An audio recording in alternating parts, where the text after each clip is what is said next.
Népotisme, affairisme, prise illégale d'intérêts, conflit d'intérêts. Le moins que l'on puisse dire, c'est que la probité, l'honnêteté ne fait pas bon ménage avec la Macronie. Les affaires se suivent et se ressemblent, elles s'enchaînent.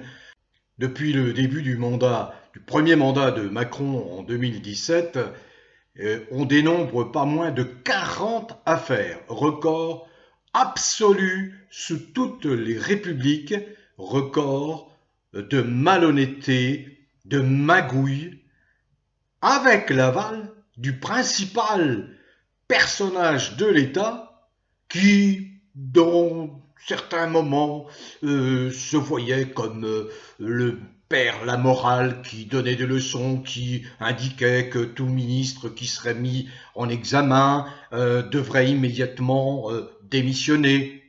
Que nenni! Il ne se passe pas du tout ce que ce monsieur qui a l'art de dire le contraire de ce qu'il va faire, donc un mythomane, un menteur, un hâbleur, un freluquet, un foutriquet, pour tout dire, un déviant, qui n'est absolument pas à sa place à la tête d'un grand pays comme la France. Bon, juste pour cette mise en bouche, pour vous expliquer que lorsque j'ai enregistré ma toute dernière vidéo, pour vous commenter la mise en examen de Dupond-Moretti, qui est le ministre de la Justice, eh bien, j'ai été débordé parce qu'ils tirent plus vite que leur ombre. Vous savez, ces gens-là, ces macroniens et macronistes, lorsqu'il s'agit d'affaires, lorsqu'il s'agit de malhonnêteté, lorsqu'il s'agit d'épuiser la France, de dépouiller la France, tout en accusant le petit peuple de ne pas être à la hauteur, bien sûr, parce qu'on se défausse sur le petit peuple, mais ça c'est une habitude des oligarques, des ultra-riches, des capitalistes, ça pour eux, le seul responsable, bien évidemment, c'est le chômeur. Une honte, par parenthèse, la loi, le premier article de la loi qui vient d'être voté, avec qui, je vous le disais dans ma précédente vidéo, avec le soutien des Républicains. Des Républicains, c'est pas compliqué. C'est des Macroniens.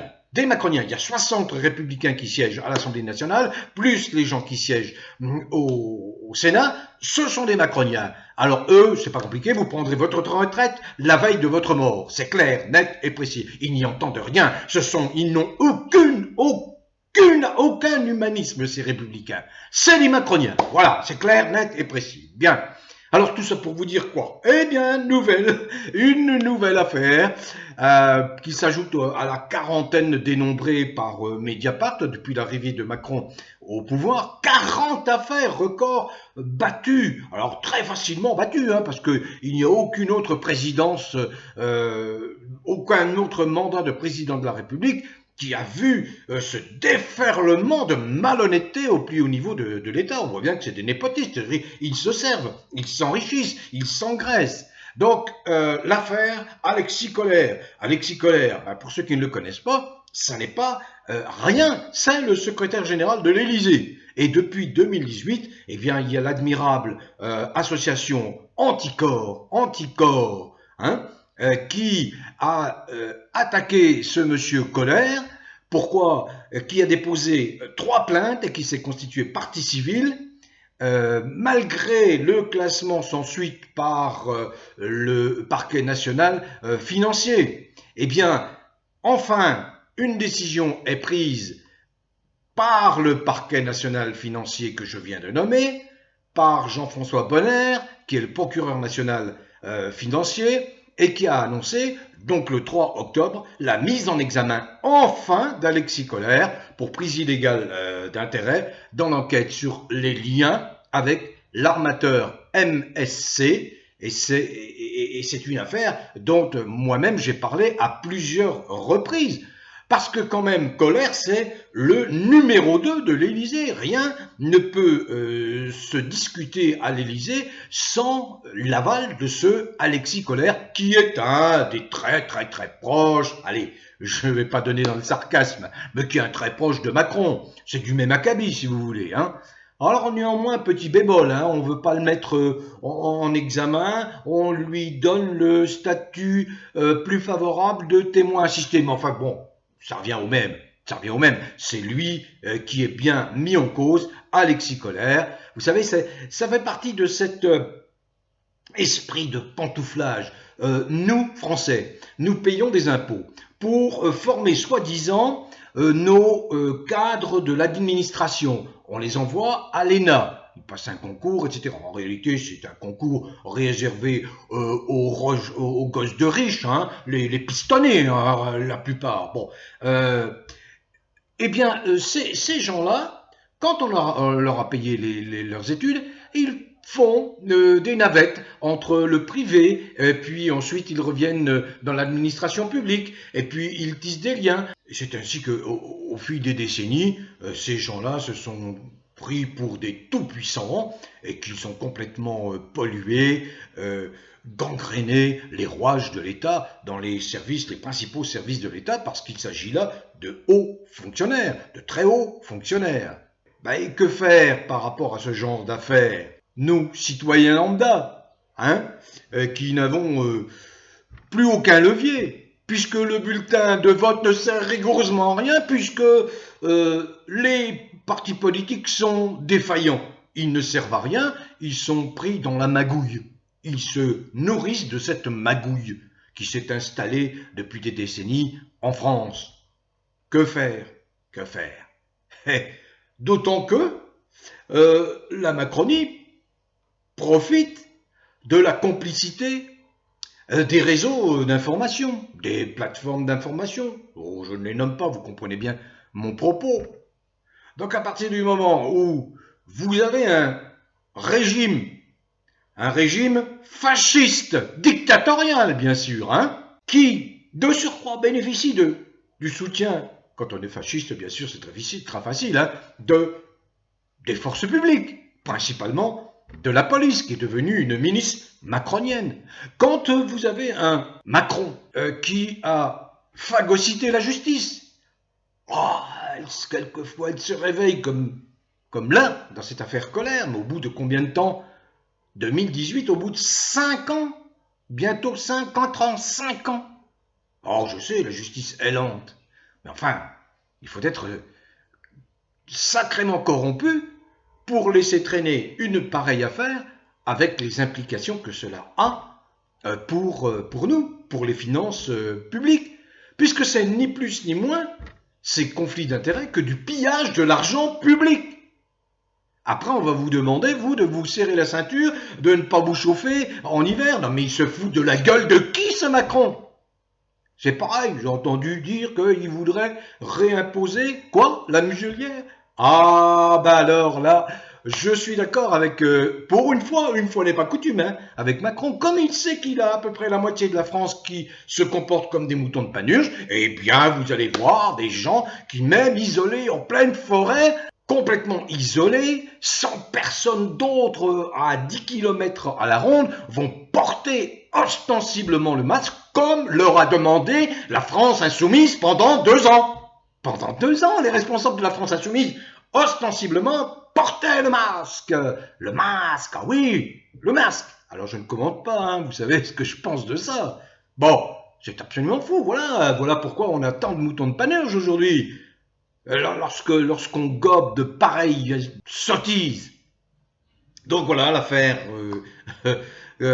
Alexis Kohler, un de plus. Je vous dis, ils tirent plus vite que leur ombre, c'est malhonnête, puisque quand j'ai enregistré ma vidéo sur Dupond-Moretti, eh bien cette information est tombée 1 ou 2 heures, enfin j'ai pris connaissance de cette information 1 ou 2 heures après, et je ne voulais pas rectifier, corriger la première vidéo. Donc je fais cette vidéo, qui est une vidéo assez courte, juste d'humeur, hein, pour vous dire que la France se trouve dans beau drap, quoi. Hein. Alors maintenant, que faire? Encore une fois, je le répète, il n'y a absolument rien à attendre des politiciens, des députés, ils ne servent rigoureusement à rien, ce sont des inutiles, ils pillent le pays, ils ne méritent pas les indemnités rondelettes qu'on leur verse chaque mois. Voilà, ces 800 ou 900 parlementaires nationaux, y compris ceux qui siègent au Parlement européen. Ça ne sert rigoureusement à rien. Voilà, à rien. Donc à partir de là, eh bien, que doit-il se passer? Eh bien, il ne peut pas se produire autre chose qu'une scission, que au fil du temps, qu'il y aura les Français de bon sens qui ont gardé leur totale intelligence, leur capacité d'analyse, leur capacité de discernement, et il y aura les moutons de Panurge. Et moi, ça ne me gêne aucunement que les moutons de Panurge soient dirigés par des coquelets, des foutriquets, des freluquets, des déviants comme Macron. Ce sera leur affaire, c'est leurs oignons. Mais à côté de ça, il faut que se dessine au fil du temps une autre France, celle qui est représentative des vrais Français, quelles que soient leurs origines, encore une fois, j'insiste bien, quelles que soient leurs origines, quelle que soit la couleur de peau, car je déteste plus que tout les xénophobes et les racistes, du genre de Zemmour. On ne me fera jamais avaler que Zemmour est un type qui est ouvert. Moi, je suis dans l'altérité, tout le temps, tout le temps, tout le temps. Je raisonne en être humain, les êtres humains. Donc, voilà. C'est ça, c'est la parole de Gandhi. La parole de Gandhi qui dit que on peut parfaitement mener une révolution non violente par la désobéissance civile. Mais il faut les conditions du déclic.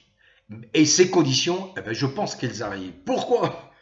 Parce que Macron n'a qu'une obsession, c'est un psychopathe complètement dingue. C'est contraindre, c'est faire souffrir, parce que ce type-là se nourrit de votre souffrance. C'est sa seule chance de survie. Je vous l'explique. C'est sa seule chance de survie. Et il a entraîné à sa suite des gens comme les Bayrou, comme je pourrais citer beaucoup de noms, voyez, qui se disent « Ah oui, oui, c'est comme ça qu'il faut vivre », parce que vous savez, tous ceux qui sont au centre, ils n'ont jamais une idée bien précise de la façon dont il faut mener les affaires. Ce sont des cupides, le centre et la probité, non, on peut parler, comme je vois souvent écrit, de l'extrême centre, c'est-à-dire que le centre est bien plus dangereux que tous les extrêmes politiques. Le centre aujourd'hui, eh bien, ce sont des fascistes. Voilà, il n'y a pas d'autre mot, ce sont des fachos. Je le répète, Bayrou est un facho, qu'il le veuille ou non. Voilà, hein, à Pau, où il veut, peu importe. Bref.